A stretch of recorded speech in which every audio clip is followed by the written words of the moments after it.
ताई, ललित पाटील प्रकरण आता सध्या गेल्या अनेक दिवसांपासून व्यस्त, त्याच्या भावाला देखील अटक केली आहे. काल सगळ्या महाराष्ट्रातून बघितलं आहे की तुमचे आणि दादा भुसेंचे यावरनं वाद झाले आहेत.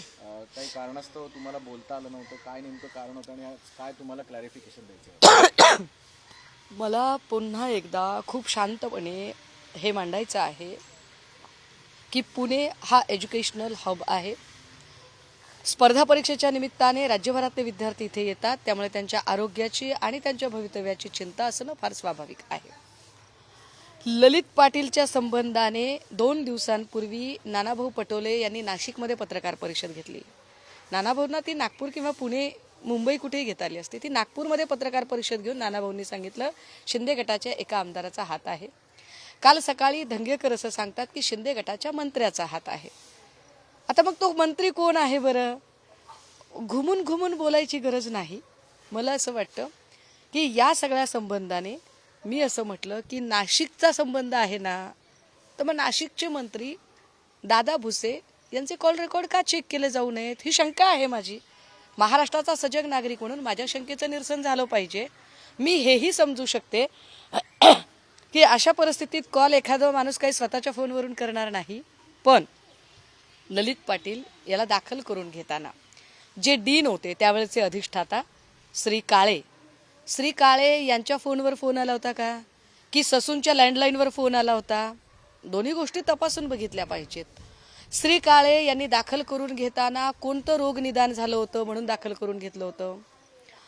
कॅन्सर सारख्या आजारामध्ये सुद्धा अगदी केमोथेरपी चालू असेल तर आपण टाटा केअरला जाऊन बघा किंवा आपण खारघरला जे मोठं कॅन्सरचं हॉस्पिटल आहे किंवा बार्शीला आहे, या सगळ्या हॉस्पिटल्समध्ये बघा की कॅन्सर सारख्या दुर्धर आजारामध्ये सुद्धा सलग 9 महिने एखादा रुग्ण दाखल होत नाही.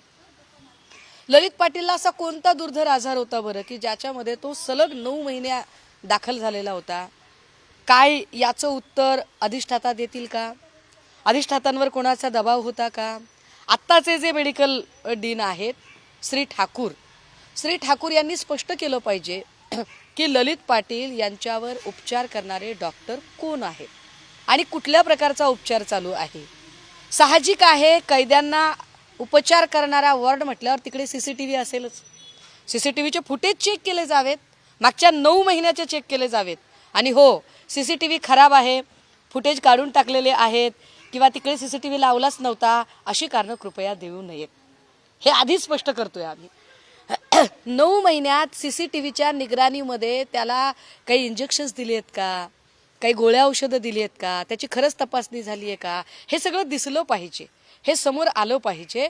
कारण ससून सारख्या अत्यंत महत्त्वाच्या ठिकाणाहून जर ड्रग्ज रॅकेट चालू होतं तर ही बाब गंभीर आहे आणि यावर अजूनही गृहमंत्री बोलत नाहीत. हे माझ्यासाठी अनाकलनीय आहे, चिंताजनक आहे.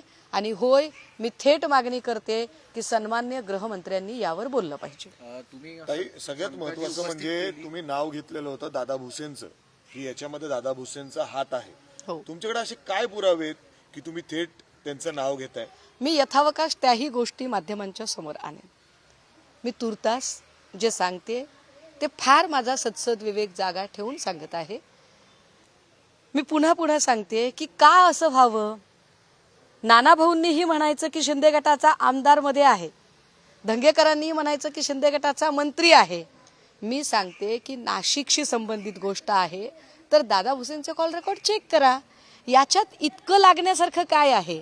उलट मला असं वाटतं की जर 3 लोक शिंदे गट आणि शिंदे गटाशी संबंधित लोकांचं नाव घेत असतील तर शिंदे गटाने सुद्धा स्वतःची प्रतिमा स्वच्छ आहे हे सांगण्यासाठी स्वतःहून गृहमंत्र्यांना आवाहन केलं पाहिजे. आणि गृहमंत्र्यांनी तितक्याच तत्परतेने, कारण सध्या महाराष्ट्रामध्ये आरोग्याचे 3-13-9-18 झालेले, तसेच ते गृहव्यवस्थेचे झालेले आहेत. आपण पाहिले काही महिन्यांपूर्वी इथे याच राज्यामध्ये गृहमंत्र्यांच्या पत्नीवरच स्पाईंग चालू होतं आणि स्वतः गृहमंत्र्यांनाच त्याची खबरबात नव्हती. आता तुम्ही सांगा, जर गृहमंत्र्यांची पत्नीच जिथे सुरक्षित नसेल तिथे माझ्यासारख्या माणसाच्या सुरक्षिततेचं काय बरं? त्यामुळे मी फक्त राजकारणासाठी म्हणून नाही, दादा भुसे यांना मी आयुष्यात एकदाही 1 to 1 भेटलेली सुद्धा नाही. मला काहीच कल्पना नाही. परंतु मी जो अभ्यास करते, माझी जेवढी तर्कशक्ती काम करते, त्यातनं मी काही प्रश्न उपस्थित केलेत आणि महाराष्ट्राची सजग नागरिक म्हणून प्रश्न उपस्थित करणं माझा अधिकार आहे. मी प्राध्यापिका आहे, मी UPSC MPSCला शिकवते. इथे UPSC MPSCचे विद्यार्थी आहेत, त्यांच्या भविष्याची मला चिंता आहे. मी प्रश्न उपस्थित केलेत, माझ्या शंकांचं निरसन त्यांनी करावं. ताई, तुम्ही शंका उपस्थित केली, मात्र दुसऱ्या बाजूला काल दादा भुसे यांनी अनेक माध्यमांशी बोलताना थेट असं सांगितलं होतं की माझे मोबाईल घेऊन जा, माझे मोबाईल तपासा. यावर काय ते जर मी पुन्हा सांगते की कुठलीही व्यक्ती फोन करताना एवढा साधा सेन्स पाळते. माझं हे म्हणणं आहे की अरे बाबा, त्या ज्यांनी दाखल करून घेतलं, श्री काळे जे आधी होते, डीन होते, श्री काळे यांचे पण फोन रेकॉर्ड चेक करा. जे लँडलाईन आहे ससूनचं तेही चेक करा. श्री काळेच्या नंतर आले श्री ठाकूर यांच्याशीही एकदा बोला. श्री ठाकूर यांच्याकडून नेमकी काय लाईन ऑफ ट्रीटमेंट होती ती विचारून घ्या. कोणती अशी ट्रीटमेंट दिली जात होती, कोणता दुर्धर आजार होता, काय ललित पाटीलवर एखादी गंभीर शस्त्रक्रिया झालेली आहे का, काय ललित पाटीलला रोज इंजेक्शन्स द्यावे लागत होते का. ललित पाटीलच्या संबंधाने जे CCTV फुटेज दिसत आहे, जे CCTV फुटेज काल मी पब्लिक डोमेनमध्ये शेअर केलेत सगळ्यांच्या सोबत, या फुटेजमध्ये कुठेही ललित पाटील पळून जाताना दिसत नाही. तो शांत आणि सराईतपणे वावर दिसतोय त्याचा. एखादा माणूस जर पळून जायचा असेल तर तो रेल्वे स्टेशनकडे पळेल, एअरपोर्टकडे पळेल, तो बसस्टँडकडे पळेल. तो हॉटेल लेमन ट्रीकडे का जातोय आणि तो पळत नाहीये, तो शांतपणे जातोय. काय हे काहीच संशयास्पद वाटत नाही? याच्यामध्ये काहीही गृहमंत्र्यांना चिंताजनक वाटत नाही? पण तुम्ही जसं म्हणताय की तो नाशिकचा आहे म्हणून दादा भुसेंचं कॉल रेकॉर्ड तपास करा, तिथले दंगेकर म्हणतात, नाना पटोले, हा राजकीय आरोप असेल? नाही, मी तुम्हाला अतिशय क्लिअर केलं की श्री दादा भुसे यांची आणि माझी एकदाही 1 to 1 कुठेही भेट झालेली नाही. त्यांचे आणि माझे कुठेही कसलेही राजकीय हितसंबंध दुखावले गेलेले नाहीत. त्यांची आणि माझी कुठेही दूरपर्यंत स्पर्धा नाही. काल ते माध्यमांशी बोलताना असंही म्हणाले की उद्धवजींना विचारून घ्या मी कसा माणूस आहे ते. आणि त्यांनी बोलताना असंही, मला वाटते Zee24 तास आणि TV9 या दोघांशी बोलताना त्यांनी असं सांगितलं की ललित पाटील कोण माणूस आहे मला माहीतही नाही. ललित पाटील कोण माणूस आहे मला माहीतही नाही असं श्री भुसे सांगतात. मात्र कालच एक फोटो व्हायरल झाला, ज्या फोटोमध्ये मातोश्रीवरचा फोटो आहे. अर्थात उद्धव साहेबही त्या फोटोमध्ये आहेत, परंतु उद्धव साहेबांचं मातोश्रीवर असणं अत्यंत स्वाभाविक आहे. परंतु एखादी व्यक्ती ज्या जिल्ह्यातनं आमच्याकडे येते मातोश्रीवर, पद्धत अशी आहे की त्या जिल्ह्यातला बडा नेता किंवा त्या जिल्ह्यातली जी ऑथेंटिक असते व्यक्ती ती त्याला घेऊन येते. ऑब्व्हियसली ललित पाटलांना मातोश्रीवर दादा भुसे घेऊन आले होते, हे फार सहज आहे. असाच फोटो मागे जेव्हा जयसिंघानीचं प्रकरण आलेलं होतं त्याही वेळेला एक फोटो बाहेर आला होता अनिल जयसिंघानीचा, तो मातोश्रीवरचा आला होता.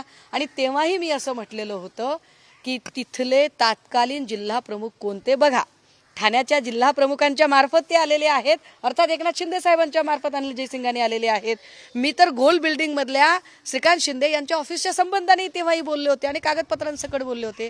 मी आत्ताही माझा विवेक जागा ठेवत कुठल्याही शब्दांचा फेरफार न करता, शब्दछल न करता, कुठलेही आडेवेडे न घेता पुन्हा शांतपणे सांगतेय की श्री काळे आधीचे अधिष्ठाता, श्री ठाकूर आताचे अधिष्ठाता, ललित पाटलावर उपचार करणारे डॉक्टर, स्टाफ या सगळ्यांची चौकशी झाली पाहिजे.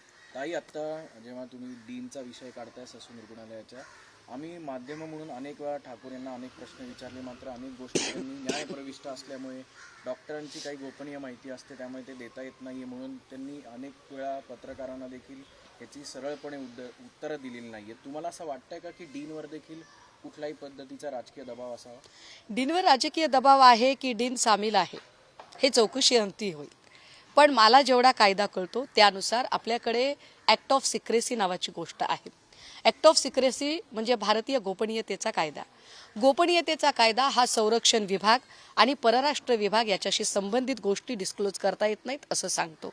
आपण कुठेही म्हणजे तुम्ही जसं सांगताय तसं ललित पाटलांचा तपास कुठपर्यंत आला हे विचारत नाही आहोत.